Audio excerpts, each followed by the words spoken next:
Guys, what's going on? Let's jump into today's video. A quick recap. I dropped 3 videos for you guys last week, and we kind of did like a mini series, and I actually was feeling that kind of style. One of them was 40 minutes long, where we broke down the exact science behind credit limit increases. One of the questions that you guys asked, shouts out to Chris. He's probably been one of my most active commenters on my channel, so shouts out to him. He said, do a video on the removal of hard inquiries. That's what I want to do today. So now this time I'm gonna do it a little bit differently, but go down in the comments because I'm actually curious. Do you guys prefer, when I do like deep dives like that, do you prefer I just do large 40-minute videos like that, unchopped up, or do you prefer for it to be more bite-sized? Because with this topic, I'm actually going to separate it out into 2 videos.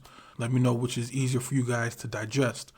So aside from that, let's get into it. So you can see on the screen, it says, so you want to remove hard inquiries. This is always a popular topic if you talk about credit repair, credit building, credit cards. Hard inquiries always seems to be one of the top questions that people tend to want to know about. People sell digital kits on how to get rid of inquiries within 24 hours. People say don't remove inquiries, especially if they're attached to open accounts, because it could close an account down and burn bridges with the banks. I want to talk about all that, right? And I want to go, again, as I always do, let's go into the science. Let's just not say something and just claim that it's real because I said it. Let's actually dig into this a little bit. This is a pretty dense topic. That's why I said, you know what, I think I might just want to split this up into 2, so I'm not trying to cram everything down into one video. So now let's look at the numbers. If you look at it into perspective, a hard inquiry, it really doesn't impact your credit score or even your credit profile that much, right? Inquiries make up about 10% of your potential 850 points of your 3-digit FICO score. So if you have 1 or 2 hard inquiries on your credit reports, it's not going to drag down your score, right? Just because you remove 2 or 3 hard inquiries, you're not going to see a 20-point, 30-point jump in your credit score. You might see a 6, 7, maybe 10-point increase. And even that right there is largely dependent on how old the inquiry is that's on your account. Because when you first get a hard inquiry, you're going to probably see a 3 to 5 point decrease for each inquiry.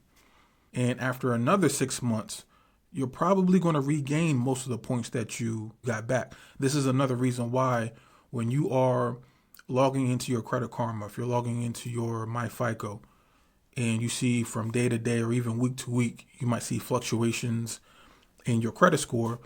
Part of that is because of, inquiries are getting older, meaning they're having less and less impact on your credit profile. And then after 24 months, inquiries don't even impact your score at all. They just disappear off your credit report, right? So sometimes if you're obsessing about your inquiries, depending on how old they actually are, you might just want to just do nothing and just let them age out because it's not really going to impact you as much as you think. Things like your utilization, things like payment history, those are going to matter way more than if you have 2, 3, 4 inquiries on your credit report.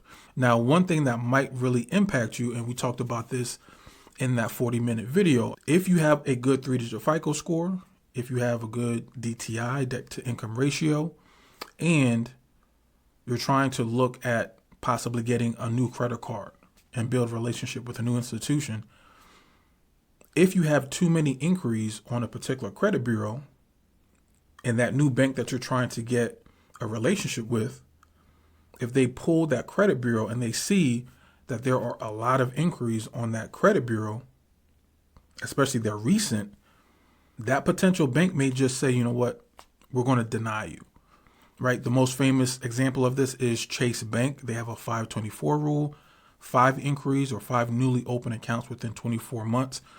They're not really going to care about your DTI. They're not going to care about your income. They're not going to care about your 3-digit FICO. If they see too many inquiries, that's going to weigh very heavily and they're going to say no, right? There are some minor exceptions, but for the most part, No. So really, people that are trying to remove hard inquiries, it's probably people that, you're a little bit savvy. You're trying to do credit card sequences. You're trying to get several credit cards lined up so that you can apply in a short amount of time. And now you're trying to be strategic on, what inquiries are showing. That's probably who I'm talking to in this particular video. For most people, again, the inquiries are not going to change too much about your credit score or even your credit profile. So what does the law actually say? So now, according to the FCRA, which is the Fair Credit Reporting Act, this is a federal law, and it determines a whole bunch of things that happen with your credit reports. It covers things like how many times you can pull your credit reports and see, okay, what's actually on my credit reports. It determines, hey, if I send out this dispute letter over to Equifax, how long does it take for Equifax to respond to me? Can they ignore me? Do they have to respond next week? Do they have to respond in 30 days? Who makes up those dates and the numbers and all that stuff? Who determines that?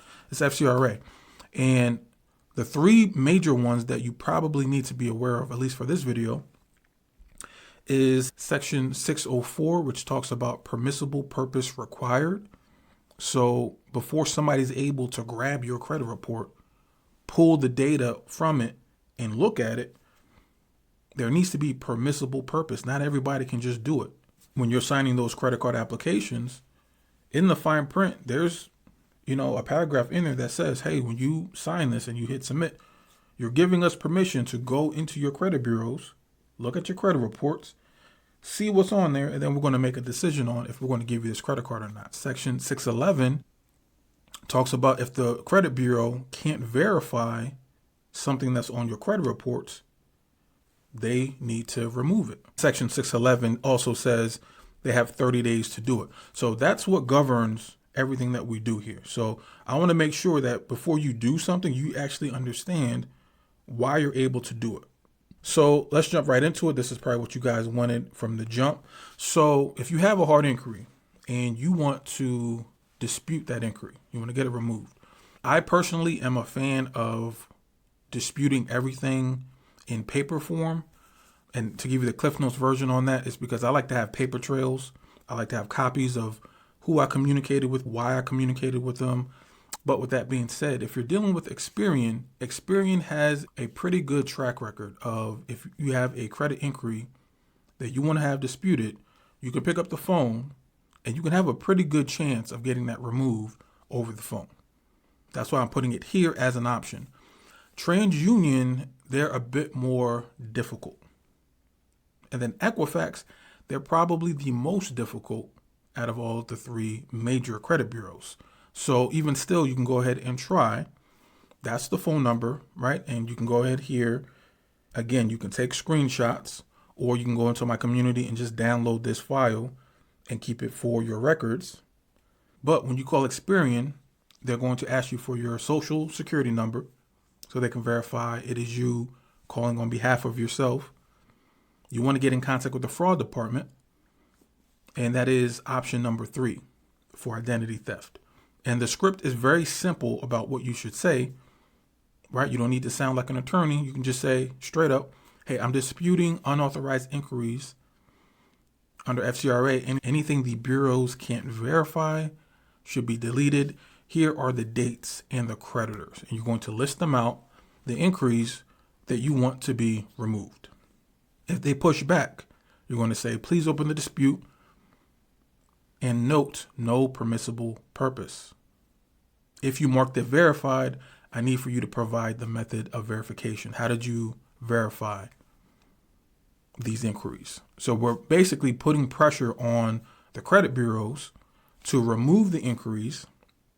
And if they're saying that the inquiries are legitimate, we're following back up and saying, how did you verify that? And anytime you contact the credit bureau, you want to get the case number, the time that you called, the date.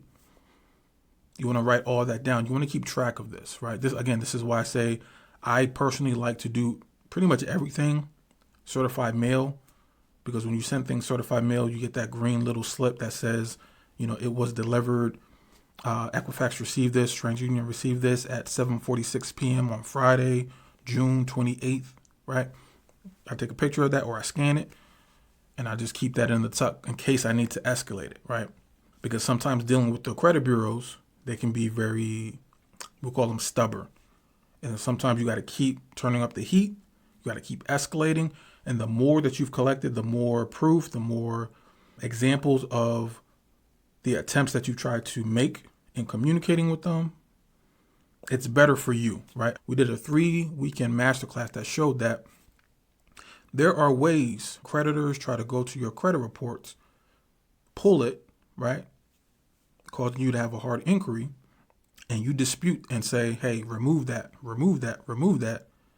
They keep saying, oh, no, it's verified, or they ignore you. You have track of everything, and you escalate it.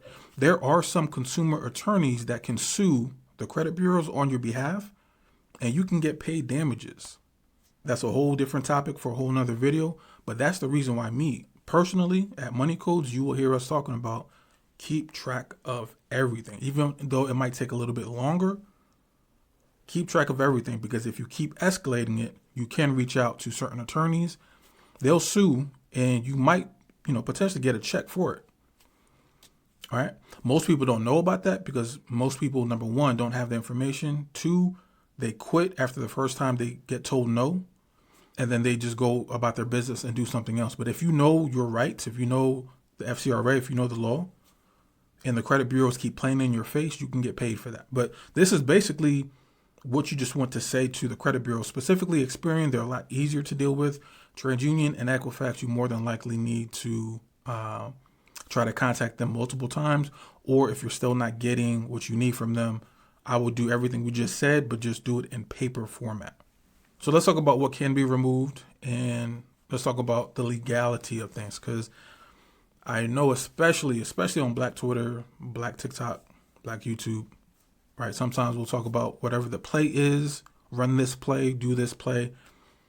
Very rarely do people tell you about like the downsides of doing things that are illegal, right? Especially if people are just trying to sell you courses and kits and stuff like that. They're not going to tell you the behind the scenes. So let's talk about that. You don't want to blatantly lie trying to get your inquiries removed, because that is a federal crime. I've gone over examples of how there were credit repair companies where the feds kicked in their door because people were creating false police reports in order to send with their dispute letters. Credit repair agencies were getting arrested. There was an example that I showed last year where this girl, she wasn't even a credit repair person. She just went and she hired a credit repair company, but she was one of like dozens and dozens of people. It was a ring, right? It was basically like a ring where this credit repair agency was creating a whole bunch of fake police reports. The police went to the client's job, told her to come outside, like, yo, we need to talk to you. She didn't do nothing wrong. All she did was pay a credit repair company, and she was just trying to get her credit cleaned up. And the police came to her job and was like, yo, what's going on with this? Do you know this person? Do you know what they're trying to do, right? You don't want police coming to your job or to your house because you're trying to get some inquiries removed, right? I know people are going to do it anyway. I can't really tell you what to do or not to do. But what I can tell you is, again, the law, how things work. And if you want to run whatever play you want to run, that's on you. But I got to make sure to tell you guys the real on how things actually work. So the things that you can remove and, probably should remove, anything that's unauthorized. So if you go to the dealership and you told them only to run your credit one time, and you look at your credit report and they ran it through 8 different banks, 8 different lenders, you didn't authorize that. They need to remove that.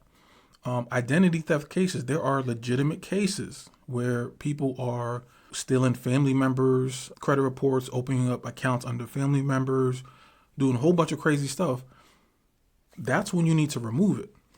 If you see an inquiry on your credit report and you're like, who is this? I don't know who this is. And it's unverifiable, right? And you're like, I didn't get permission for this. Remove that, right? This is your right under FCRA, where you need to raise your hand and say, yo, I did not authorize this. There was no permissible purpose. This needs to be removed. Simple as that. This is a similar screen, but Again, remember I told you about FCRA and how if you keep track of everything, there are consumer attorneys that will sue for damages and you'll get paid for every infraction. Every time a creditor, a bank, pull your credit without permissible purpose, every time that shows up, that's potentially another check that you could potentially sue for. And again, I'm saying potentially because I don't want to make promises. You got to contact consumer attorneys that they'll handle that. There are case studies in our group that talk about that, but that's why you want to keep track of everything, because if these banks, if these creditors, or whoever is pulling these hard inquiries and they're ignoring you, or they're flat out lying and saying that it's been verified and they didn't show you how it was verified, they didn't send you anything, and you're keeping track of it, when you contact that consumer attorney, you're giving that attorney more ammunition to go ahead and get you a check. I was talking to one guy who's actually like a genius when it comes to this. He's like, I personally like when the credit bureaus and the creditors ignore me and try to run around and play in my face. I like that because I keep track of everything. And then I contact my attorney and we sue, right? We're so used to being on the defensive all the time. Very rarely do we ever think of ourselves as, being the aggressor. When I say in this credit game, there are so many different rabbit holes you can go through about things that I've been in this decades and I'm still learning. Like, it's crazy the amount of things that you can do if you know your rights, right? This is why I keep putting FCRA on the screen, because I want you guys to be aware of this.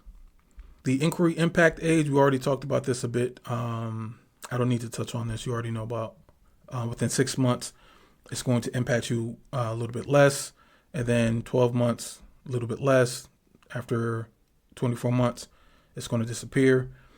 We've talked about this again. A lot of times when you see this, over and over again in my my slides, this is mainly for you guys when you go back later on and download this in your notes. I try to make it very simple for you guys to go ahead and just be like, okay, yeah, this is what Joel was talking about on MoneyCodez, right? So I try to make this very simple for you guys to see. But again, Experian is the easiest out of the big three. TransUnion is the second. Equifax they've been known to be very difficult to deal with. All right, so critical, right? This is something that's incredibly important. You do not want to dispute a hard inquiry that's attached to an account that is open. So you have a Chase Freedom credit card. You applied for it, you got the card, you're using it, and you're like, oh man, I'm starting to get too many inquiries on my Experian credit reports. Let me dispute this Chase Freedom inquiry. Do not do that. Please don't do that. I know people that teach this. You do not want to dispute an inquiry tied to an open account. The credit bureaus notifies the bank immediately. The bank and the credit bureaus are now looking at your activity as potentially fraud.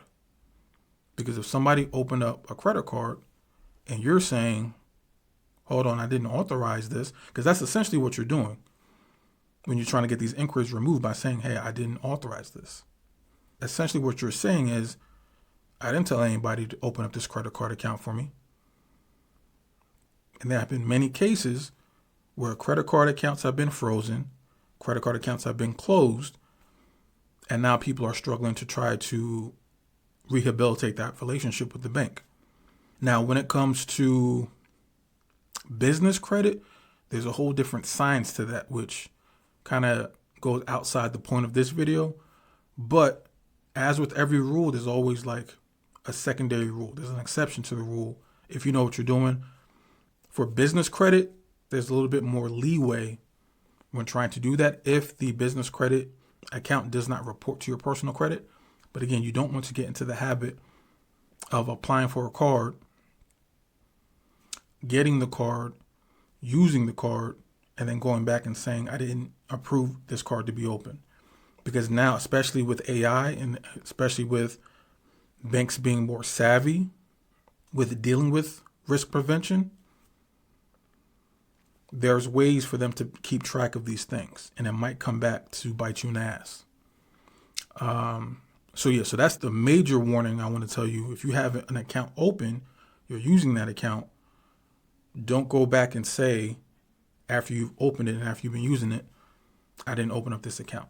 Remove the inquiry, right? That's why I started this video out by saying each inquiry is about 3 to 5 points. Like, why go through all of that if you can just be more strategic with your credit card sequences? There's smarter ways to do credit sequences than to remove hard inquiries, right?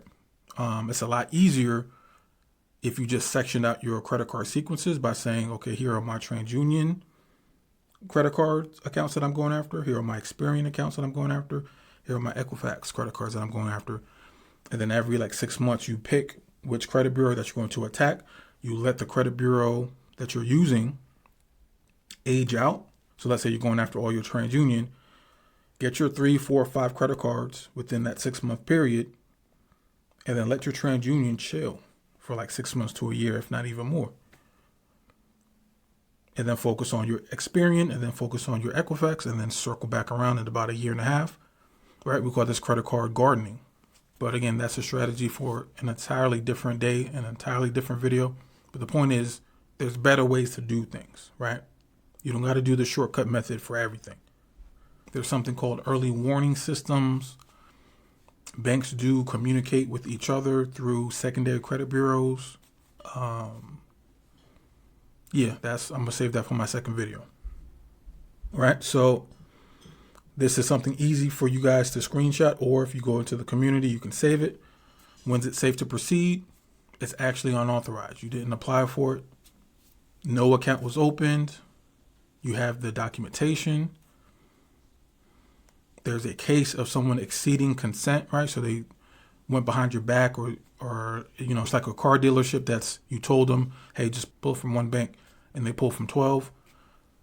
Go and get that cleaned up, right?